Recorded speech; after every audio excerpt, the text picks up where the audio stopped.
In addition to what we're doing here, we also do case studies, which are typical case studies from Harvard and Stanford and Ivy and other schools. But even more than that, what we do now is we're doing live cases.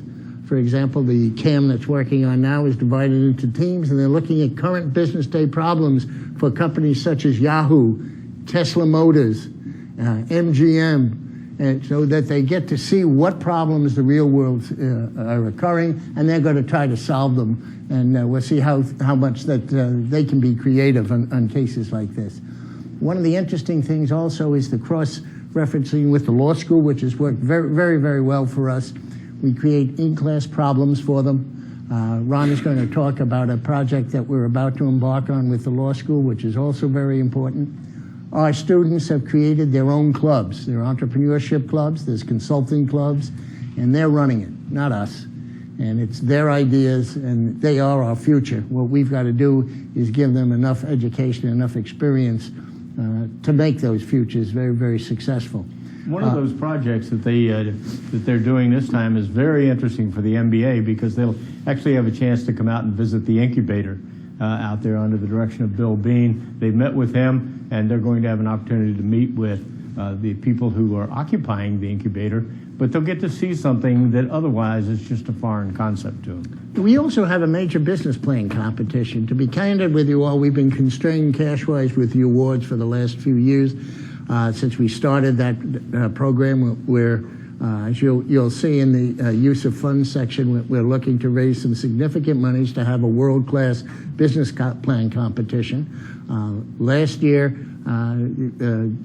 because of the cash constraints, candidly, two of the judges decided they liked the finalists and their presentation so much that they kicked in extra money to reward them as such. And one of those judges happened to have gone on to be the new chairman of General Motors.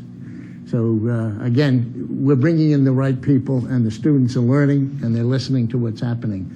Business plan competitions take the edge off of just academics. Last year we had over 40 people competing, 40 presentations competing for 4 finalists or 5 finalists. And we've got a couple of the finalists in here now, but it's a great thing, and we'd like to continue doing that.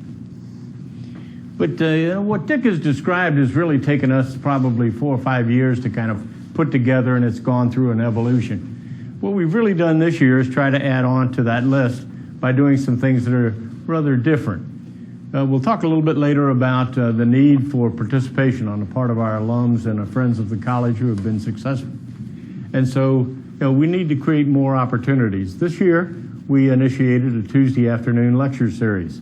Due to conflicts with students, it wasn't overwhelmingly successful, but the students who participated thought it was a good idea and are looking for more opportunities. We just need to work on the time slot for that, and I'm sure that we're going to have a regular afternoon series just as I remember it.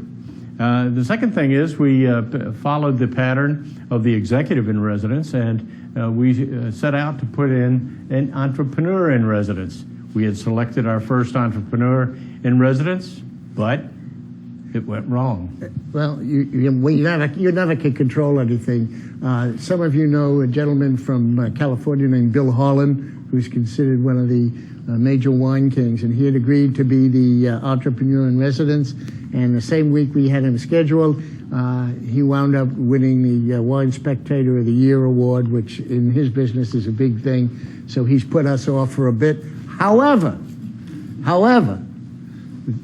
the CAM that we're presently working with has been invited, as was a CAM last year, to spend the day at the vineyards, some of his vineyards, and sample some of his good wines and see how they do it and how they run the business.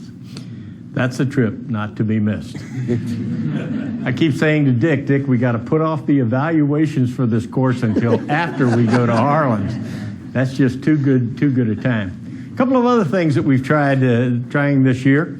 We experimented last April with a visit to an angel group. There's a group called New Dominion Angels. They have 2 chapters, one in Richmond and one in Washington, D.C.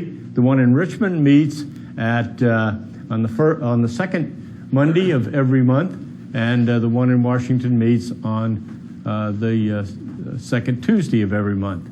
What happens is we've arranged to take 3 of our students to each of the meetings so they can see what goes on behind the curtain. What happens is they go, they have a social hour, they get to meet the people, do a little networking, and then they watch 2 presentations.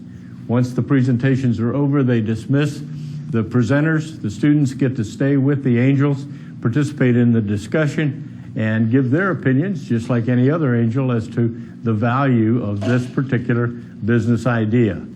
And should the group decide that they want to go forward with due diligence, should the angel group decide, the students are automatically invited to join the due diligence team. These are a couple of experiences that you don't get very often. And Kirk, why don't you attended the first one of these, so why don't you come down and tell them a little bit about that experience.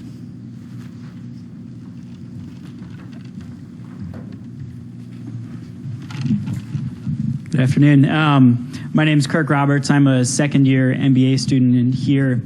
And a couple years ago, I'm from Williamsburg, and I was reading the newspaper. And there was an article about a woman who was talking about being an angel investor. And I thought, what in the world is an angel investor? And I really couldn't get my mind around what it was, how it worked, or anything like that. And then about a year later, I came here to school. A little over a year later, was a couple weeks ago, and I actually got to go to the Angel Investment Group's meeting in Richmond. And it was really interesting. We went up there, we met people that are kind of at the leading edge of kind of some investments that seem strange. Some of the ideas that were pitched were really interesting. And what got me was the fact that the members of the Angel Group actively pursued our opinions. So they had their 10-minute presentation, and we sat there, and at first the members went around and said what they thought. And then it got to myself and the 2 other students that were there, and we all had the opportunity to speak up and say, this is what we think. And we actually ended up giving the idea the lowest ratings of anyone in the room as far as going towards due diligence. And I think that was due to kind of a different perspective that we had on the technology. But the best part is that despite the fact that we were giving ratings that were totally different from the other people in the group, they used that as an opportunity to step back and say, well, I wonder if there's something that we don't see because our experiences are different. And we weren't just dismissed as, oh, they're students. We were kind of taken in, and our ideas were looked at and kind of as a different viewpoint for what was going on. So it was an awesome experience. I sat through the whole thing thinking, I can't wait until I can be one of the people that gets to speak during the member opportunity in the beginning. And it's totally due to my involvement in the entrepreneurship program here. Now, Kirk, I understand that you're not only one of those people who plans to be an entrepreneur. You've actually jumped the gun and are starting another business here, although you have an entrepreneurial background. Tell them a little bit about what you're doing at the present time. I actually came here about a year and a half after starting a kind of entrepreneurial division of my family's company. I entered the school under the thought of, I'm going to figure out how to do geographic expansion. And how do we build an organization that can grow? Our growth has been explosive from here in Williamsburg. I was in Raleigh this morning for work and came up here for this, and I'm headed to DC tomorrow for work. So we're all over the place, and we need to figure out how do we serve all of those markets without having to drive up 95 for 4 hours every day. And I actually entered my idea in the business plan competition last year. Mr. Nygaard over there was one of the people sitting in front of me. And we're actually in the process now of buying some of the equipment and gearing up for the implementation of our geographic expansion after I leave school. So it was a great experience to stand up, pitch my idea, have people give me critical feedback and constructive feedback, new things to think about, stuff that we hadn't considered before. And it's been an awesome experience, and I'm really looking forward to going forth.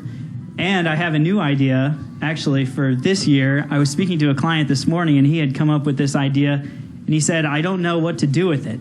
And I thought, I know what to do with it, and I think I can make a ton of money doing it. So it was really cool. I mean, because this has equipped me. A couple years ago, I could have talked to someone with an idea that didn't know how to take it to market, and I wouldn't know what to do. I would say, oh, well, that looks really cool, and that would be it. And now I looked at it and I thought, damn, this guy is on to something.